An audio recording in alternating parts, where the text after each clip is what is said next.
Bem-vindos à 10ª temporada do Alumni Mundos. Na série Agentes de Mudança, vamos conhecer antigos estudantes da Universidade do Porto que, em diferentes áreas e contextos, promovem ativamente transformações positivas na sociedade.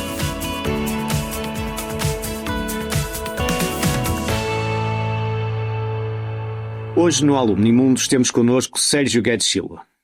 Alunos da Universidade do Porto, onde concluiu a licenciatura e o mestrado em Engenharia Mecânica na Faculdade de Engenharia, Sérgio Guedes Silva tem dedicado a sua vida profissional ao apoio humanitário em contextos de crise e emergência. Iniciou o seu percurso em missões humanitárias aos 19 anos, como membro fundador do Gás Porto, organização que reconhece como determinante na forma como passou a olhar o mundo. Atualmente, integra o World Food Programme das Nações Unidas, a maior organização humanitária mundial de combate à fome, onde trabalha há mais de uma década a partir de Roma.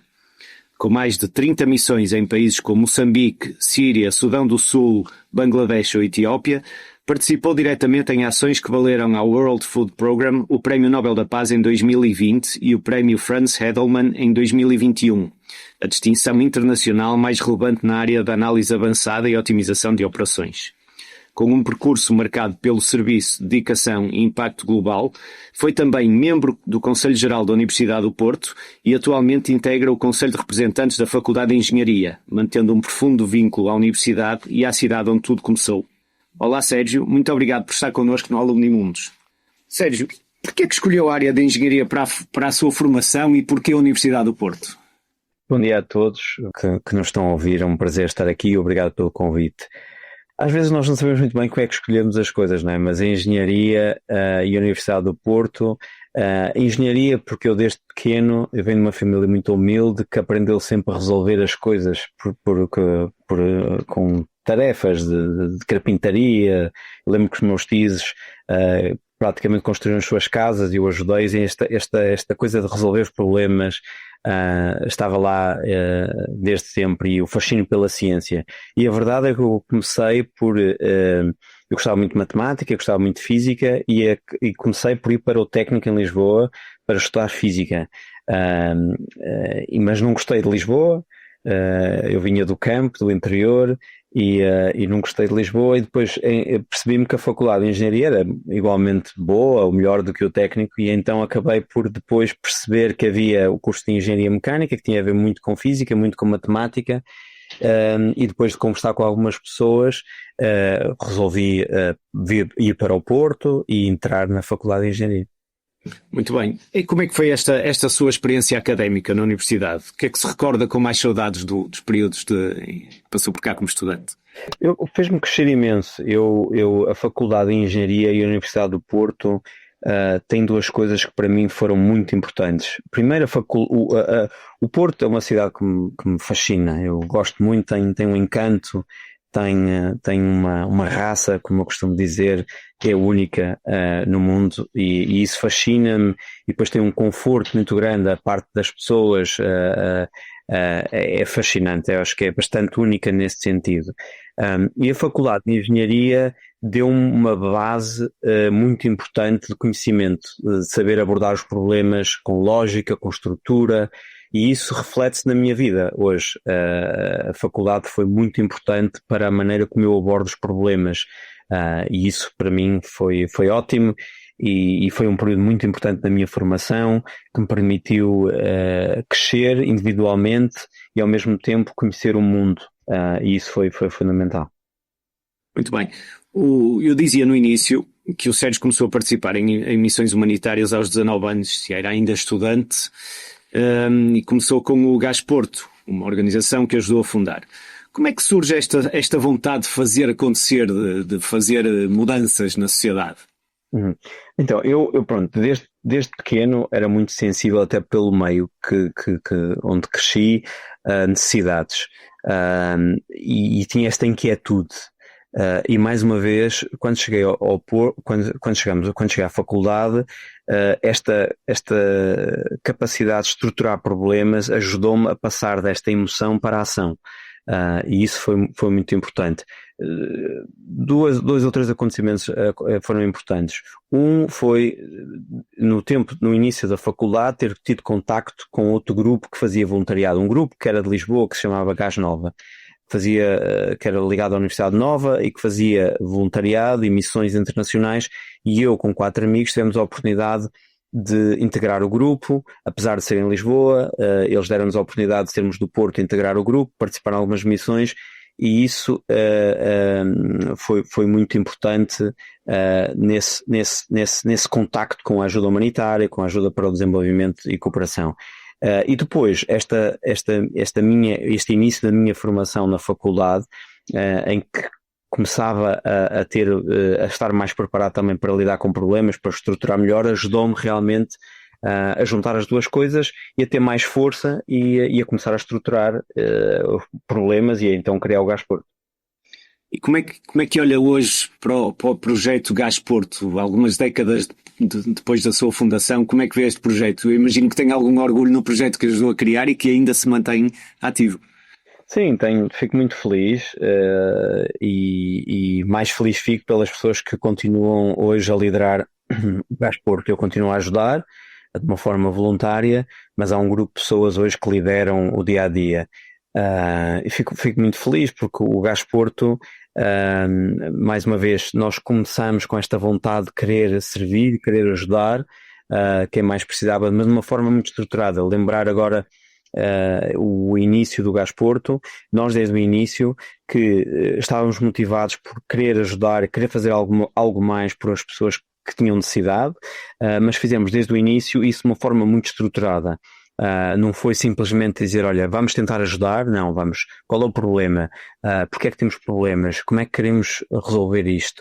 E começamos com uma série de atividades no Porto e fazer missões também em Moçambique e em Timor, desde 2022-23, e desde o início quisemos fazer coisas como, por exemplo, apesar das pessoas serem voluntárias no Gás Porto, tinham que se comprometer com o tempo e com a qualidade daquilo que faziam. Não era opção não o fazer. Desde o início fomos extremamente exigentes, apesar de agora olhar para trás e imaginar com 19, 20 anos e como é que foi capaz de fazer isso. Mas realmente desde o início tivemos essa disciplina, essa exigência e esse esforço para querer fazer as coisas bem. Isso foi fundamental no início do Gás Porto. Isso mantém-se ao longo destes mais de 20 anos.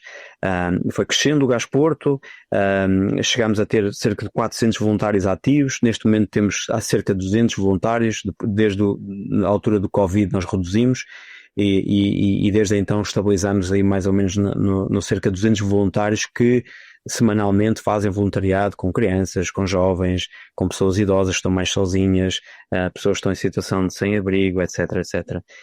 E, portanto, olhar para trás e perceber que houve um grupo de pessoas que passou da emoção à ação foi importante, mas mais do que isso, ver que com esforço, com dedicação e, não quero dizer com inteligência, mas estruturando as coisas bem, e com muita união, se criou um grupo unido que foi crescendo e que se mantém e que irá continuar. Entretanto, ao longo da sua vida e desde que criou o Gás Porto, já fez mais de 30 missões humanitárias. Eu li alguns numa entrevista do Sérgio que cada missão o transformou um bocadinho. De que forma é que isto aconteceu? Sim, a primeira missão que eu fiz foi a Cabo Verde, como voluntário, ainda do Gás Nova, antes do Gás Porto. Eu fiz uma missão antes de entrar para o Gás Porto e essa missão foi uma missão que me transformou muito, porque eu dei por mim, com 19 anos, num país, eu nunca tinha viajado fora de Portugal, fora de Portugal não, fora do continente europeu, e dei por mim a abdicar das minhas férias de verão para estar num país a servir quem precisasse. E estava a dar aulas de matemática, de informática e a ajudar num ATL com crianças. E senti uma realização enorme. E percebi que isto de procurar ser útil dava-me uma liberdade e um encontro de verdade muito grande comigo próprio. E isso foi um grande momento de encontro com a minha essência, de perceber, não, isto de eu realmente querer crescer como engenheiro, na altura a estudar engenheiro, faz sentido para mim, porque eu quero ser melhor, quero aprender mais, mas a maneira como eu aplico isso é fundamental na minha vida. E então perceber que estar ao serviço, estar disponível para quem mais precisava e não ter uma vida em que só me preocupava com o que é que eu vou fazer daqui a 5 anos, quanto dinheiro é que eu vou ganhar, mas estar mais focado em que impacto é que eu vou criar, como é que eu posso criar um mundo melhor, isso deu-me um sentido de realização gigante. E isso deu-me ali quase como um encontro, como perceber é por aqui o caminho. Essa foi uma missão marcante e determinante na minha vida. Depois, a missão, por exemplo, logo que fiz a seguir para Timor, também foi muito importante com o Gasporto, porque o Timor tinha acabado de ter a sua independência, ainda em situação de algum conflito, alguma instabilidade, mas o ir, aquele sentido também de missão, lembro perfeitamente, depois logo nos anos a seguir as várias organizações saíram de Timor e nós decidimos continuar. E aquela vontade entre nós, um bocado maluco na altura, mas independentemente do que nos acontecer, nós vamos, porque somos precisos, fez-me também sentir um verdadeiro sentido de missão, de estar ao serviço de quem fosse preciso. E depois, todas as outras missões que eu fiz marcaram-me bastante, porque depois, enquanto Nações Unidas, enquanto Programa Mundial Alimentar, passei a uma magnitude diferente, que são complementares. Enquanto o Gasporto eu percebi a essência do focar nas pessoas, realmente percebi o porquê de fazer aquilo que eu fazia. Na WFP aprendi a perceber o valor de escala, não é? Em Moçambique, eu lembro, por exemplo, fiz as últimas cheias, a missão, e nós chegámos lá e passado um mês temos de estar a servir 2, 3 milhões de pessoas. Ou na Síria, no início, num ano, tivemos que passar de 200 mil pessoas para 10 milhões de pessoas. E, portanto, contribuir com isso mexe connosco, não é? Porque nós percebemos que realmente podemos ajudar um sistema grande a chegar a muita gente. E isso é transformador e faz-nos quase olhar para o mundo e sentir que se pode resolver qualquer problema.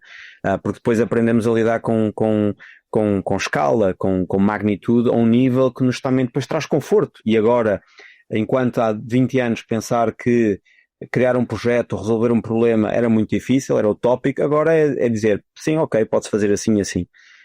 Já passa, eu não penso logo se é possível, se não é, penso logo como é que é possível. E todas essas missões...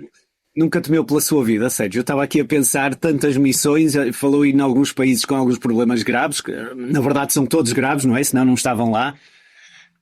Sim, sim e não. Claro que aprende-se a ter cuidado. Eu, Timor, lembro-me, como eu era um miúdo, não é? Que eu lembro que eu ia para lá com 20 anos e depois eu fui 5 anos seguidos, durante 2 meses, roubávamos ali um bocadinho à faculdade e os professores compreendiam, e de 2003 a 2008, e houve ali períodos críticos, e eu então tinha 20, 21, 22 e estar a liderar um grupo com 5, 6 pessoas, agora quase, será que eu... confiaria nos meus filhos para fazerem isso? Ficaria assustado, mas a verdade é que eu fiz isso e na altura tive algum receio, não por mim, mas pelos meus colegas, não é? Pelas pessoas que eu levava sob a minha orientação. Era uma grande responsabilidade e foi a primeira vez que eu tive esse receio de acontecer alguma coisa, até porque em Timor todas as organizações durante uma altura estavam a sair, havia algum perigo e aí senti. Depois, claro que há momentos que estou preocupado, por exemplo, quando cheguei à Síria e entro num carro blindado em que vejo no carro blindado buracos de bala, uma pessoa fica preocupada. Estou a ter o debriefing do chefe de segurança e ele diz-me, não se preocupe que este lado do hotel não apanha com morteiros, só no outro lado, né? Uma pessoa pensa nas coisas, ou por exemplo quando cheguei ao Sudão do Sul e na semana anterior um grupo de pessoas tinha sido raptadas e as pessoas tinham, mais de metade tinham morrido.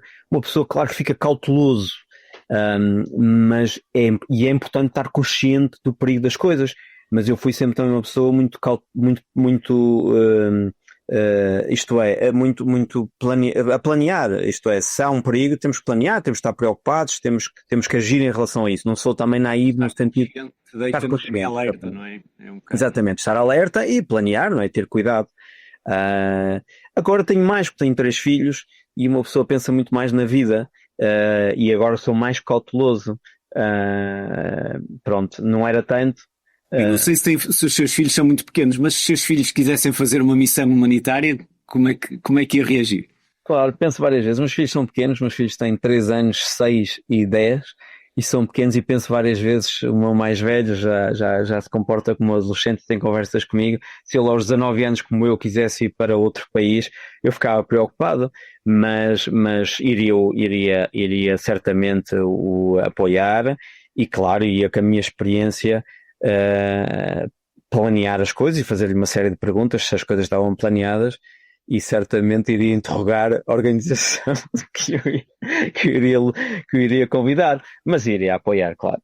Muito bem. Ao sério, explique-nos aqui um bocadinho como é que é o seu trabalho no World Food Programme, que esteve inclusivamente ligado a esta questão do Prémio Nobel da Paz. Sim, eu tive há três fases na minha vida na WFP. A primeira, eu era novo, fui para lá e estava ligado à área da inovação. Enquanto engenheiro, tentar desenvolver ferramentas que ajudassem na otimização, melhor planeamento, melhor decisão, tomada de decisão, etc. E tive assim mais ou menos 2 anos. E depois houve uma crise grande na zona do West África, do Sahel, que vai desde ali do Mali, Mauritânia, até o Niger, Chad, etc., com uma grande crise de seca. E como o diretor operacional, o nosso CEO, me chamou, lembro perfeitamente, e disse assim: vocês que andam aí com essas ideias e essas inovações, vamos lá aplicar isso ao terreno, vamos lá aplicar isso a uma operação. Nós temos aqui, temos que ajudar 500 milhões de pessoas, temos poucos recursos, temos que começar a planear, nós temos um grande problema no Corno da África, no Horn of Africa, as coisas não correram bem e não podemos falhar, podem nos ajudar. E essa foi o meu momento de mudança, em que passei do laboratório de inovação, de desenvolvimento para a parte operacional. Correu muito bem, nós ajudamos com planeamento, mais otimização, e a partir daí comecei a envolver a parte operacional. E tive até 2023, aliás, na parte operacional. E os últimos 5 anos liderei uma equipa de planeamento e otimização dentro do nosso departamento de operações. E durante esse período todo, o que nós fazíamos era ajudar a ter o que nós chamávamos uma visibilidade total nas nossas operações, 360 graus, em que nós, por um lado, olhávamos para as nossas operações, percebíamos como é que elas estavam a acontecer, prevíamos problemas, antecipávamos os problemas e ajudávamos a resolver, e por outro lado também olhávamos para o mundo e prevíamos o que iria acontecer e para estarmos mais preparados com melhores operações. Ajudámos também muito na parte do planeamento, no scale-up, scale-down das operações. No início nós temos rapidamente que escalar a operação e depois passar algum tempo em que a eficácia é o mais importante, e passado alguns meses temos rapidamente que mudar de mudança, entre aspas, para sermos eficientes. No início, por exemplo, temos que usar meios aéreos, por exemplo, para mobilizar, comprar nem que seja caro para salvar vidas, e depois temos a obrigação de sermos o mais eficientes possíveis. E fiz muitas operações, as grandes operações entre 2010 e 2023 estive envolvido nelas, porque a minha equipa ajudava nesse planeamento para nos prepararmos e depois na transição da operação. E foi durante esse período esse meu foco. E os últimos 3 anos saí do departamento operacional para passar para o departamento de estratégia. E tenho sido conselheiro do nosso diretor de estratégia para trabalharmos mais na sustentabilidade da nossa intervenção, que é algo que me estava a incomodar. Nós gastamos bilhões e bilhões de ajuda. No nosso pico nós tivemos um orçamento de 6 mil milhões e conseguimos chegar a 160 milhões de pessoas, e eu também vi coisas ineficientes e estava extremamente preocupado com a sustentabilidade da nossa ajuda. Vejo mais necessidades, muito dinheiro a ser gasto, e como é que nós podemos resolver isto a médio e longo prazo. E então estava muito inquieto, estes últimos anos tenho estado muito inquieto com isso, e então também mudei para esta área de estratégia para trabalhar com governos e com as chamadas instituições financeiras de desenvolvimento, o Banco Mundial, o FMI, o Banco Africano de Desenvolvimento, para canalizar investimentos que sejam estruturais, transformadores, em infraestruturas, em sistemas alimentares, etc., para poder capacitar governos, desenvolver sistemas locais para ver se esta ajuda humanitária se reduz e fazemos uma transição. Por isso, estas 3 fases: inovação, operações e agora estratégia. E onde é que se sente melhor nessas três fases? Era aquilo que me estava aqui na cabeça a passar. Foram todas importantes, todas diferentes. A segunda e a terceira, é claro, a segunda e a terceira foram as mais interessantes, as operações, não é? Nós vemos todos os dias, já há sempre notícias na BBC, CNN, não é? Daquilo que nós fazemos, e eu tenho muitas saudades dessa parte das operações, mas o que estou a fazer agora é fundamental. E não conseguiria fazer o que estou a fazer agora, aconselhar, se não tivesse passado para as operações. Mas o que estou a fazer agora é super importante, porque cada vez mais tenho uma necessidade de trabalhar em soluções sustentáveis, de capacitação de futuro. E portanto é um caminho que estou a fazer e agora sinto-me cada vez melhor neste caminho, e agora até tenho outras ambições no próximo ano, se calhar começar com alguns projetos pessoais para ir além das Nações Unidas e trabalhar mais numa estratégia de capacitação e de integração de um sistema ainda mais holístico além das Nações Unidas, que acho que é preciso. Quando vocês estão no terreno, eu imagino que todos os dias surjam situações novas para as quais não estão preparados. É fácil adaptarem-se a essas situações? Como é que é? Ou de vez em quando têm algumas dificuldades que dizem, eu não sei como resolver isto? Sim, claro, em todas as organizações, tanto no Gasporto como nas Nações Unidas, ah, são coisas diferentes. Por exemplo, enquanto no Gasporto isso acontece em várias missões e o espírito de equipa é o sucesso, é o fundamental, há uma união, um sentido de fraternidade muito grande, e o grupo arranja sempre solução para os problemas de uma forma muito harmoniosa, e esse é o segredo. Nas Nações Unidas isso também existe, de certa forma, não é? O espírito de equipa, mas acima de tudo é uma máquina gigante, com muita capacidade, não é? Nós temos um problema, podemos facilmente evacuar uma pessoa, temos meios aéreos, meios terrestres, temos carros blindados, temos um orçamento brutal, temos 20 mil pessoas, e portanto é mais fácil porque é uma máquina gigante. E é isso, basicamente. O Sérgio sente que conseguiu já inspirar outras pessoas a seguir um caminho semelhante ao seu? Se inspirei ou não, não sei, não é? As pessoas é que têm que ter. Eu fui inspirado por muitas pessoas. O Gasporto foi a minha escola de serviço, que me fez crescer imenso. O crescimento, a fundação, a evolução do Gasporto fez-me crescer mesmo muito. Eu conheci pessoas fantásticas que me marcaram, e o Gasporto foi a minha grande escola de vida, que me fez crescer, me fez ser muito aquilo que eu sou hoje. A WFP também me ensinou imenso a pensar em grande acima de tudo e a não ter receio de resolver qualquer problema. Eu, pronto, não sei, não posso falar pelas outras pessoas, eu sei que elas inspiraram-me imenso. Isso sim. Muito bem. O Sérgio foi membro do Conselho Geral da Universidade do Porto, como vimos, é atualmente o Conselho de Representantes da Faculdade de Engenharia. Qual acha que é o papel da Universidade na preparação de agentes de mudança? O que é que a Universidade pode fazer para fomentar agentes de mudança? Eu tenho-me esforçado para aceitar estes convites, tanto que a Universidade do Porto me fez e que eu aceitei com muita honra, e agora com a Faculdade de Engenharia, porque realmente acredito imenso no papel da Universidade e nas faculdades. Por duas coisas. Pela transferência de conhecimento para a sociedade. A faculdade e as universidades são um motor de conhecimento, no fundo, uma fonte de conhecimento, e são fundamentais para a sociedade. E essa ponte com a sociedade é fundamental. E, portanto, eu tenho tentado ter essa colaboração para também trazer alguns problemas da vida real.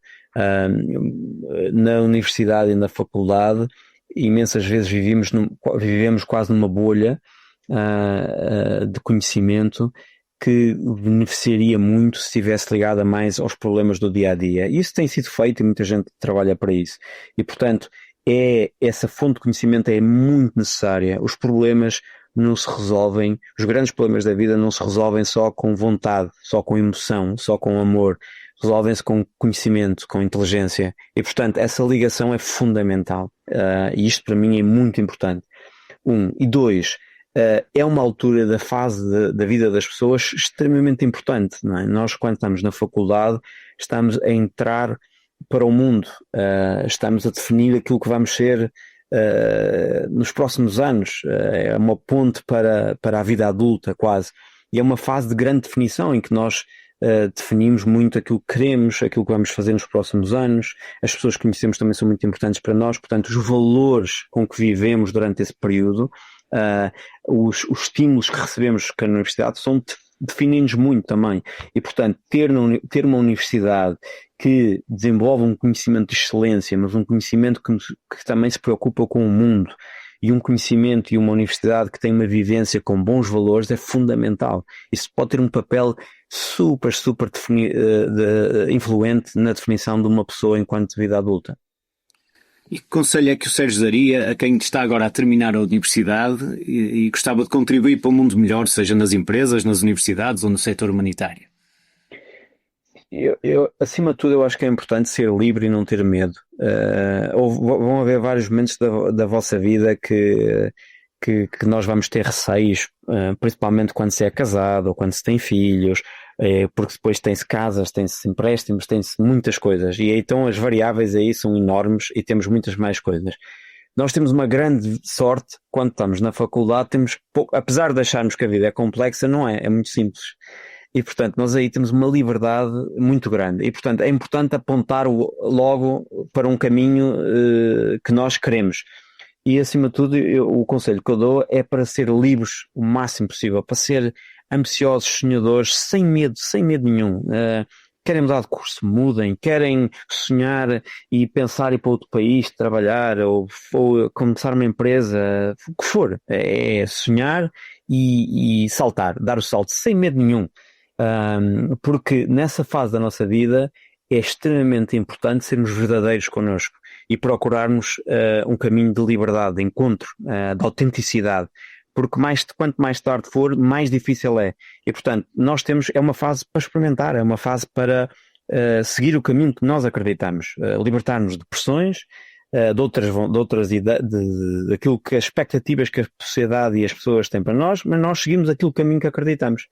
E se não for esse caminho, logo se muda, mas provavelmente esse caminho é o certo. Muito bem. Se o Sérgio pudesse plantar hoje uma semente que representasse o futuro que gostaria de ajudar a construir, que semente seria essa e porquê?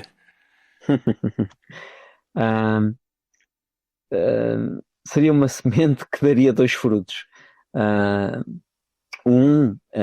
Em que há 2 coisas que eu acho fundamentais e gostaria e é o que eu pretendo dedicar nos próximos anos muito, em criar ambientes, plataformas, em que as pessoas se possam sentir realizadas enquanto autenticidade, liberdade e valores.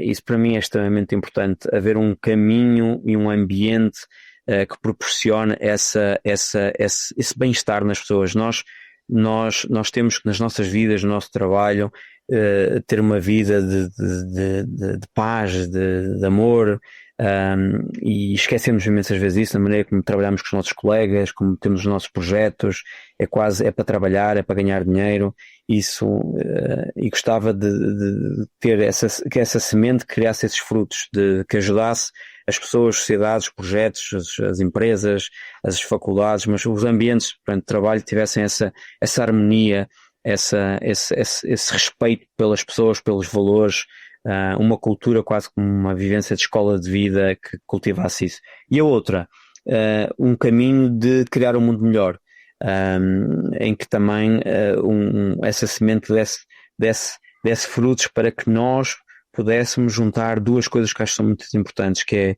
é inteligência, conhecimento, capacidade, competências aplicadas a um mundo melhor, com impacto, em que as pessoas não vissem só que quase como ser fantástico, como ganhar dinheiro, é preciso ir para o setor privado e simplesmente trabalhar numa empresa sem pensar no mundo melhor. Que se percebesse que as 2 coisas são possíveis, isto é, que para todo o ecossistema devia estar criado de uma forma em que nós conciliamos o bom com a sustentabilidade financeira, com impacto, para criarmos uma sociedade melhor. Muito bem, Sérgio, chegamos ao fim da nossa entrevista. Muito obrigado por o tempo que nos dispensou. Sei que é um homem ocupado, aliás, confidenciava-me antes que vem de várias reuniões já esta manhã, apesar de serem 11 da manhã neste momento. Foi um gosto conversar consigo e muito obrigado pelo seu trabalho, que Tem sido. Não, obrigado eu. Nós temos de ter tempo para as coisas que são importantes e partilhar as nossas experiências é importante também. Eu adorava ter esta conversa com outras pessoas para conversarmos, para quem estiver a ouvir poder ter a oportunidade de conversar, mas também podem falar consigo e ter o meu contacto, certamente, e tenho todo o gosto em pessoas que queiram no futuro discutir estas ideias e juntar forças para criar mais projetos. Eu estou com uma série de projetos para os próximos anos, tenho todo o gosto em quem quiser contribuir, se juntar. Obrigado, é uma honra estar aqui, obrigado também, parabéns pelo vosso podcast e partilhas que nos inspiram também muito. Muito obrigado, Sérgio. O Alumni Mundos regressa em breve para a nova entrevista. Obrigado por estar desse lado. Até lá.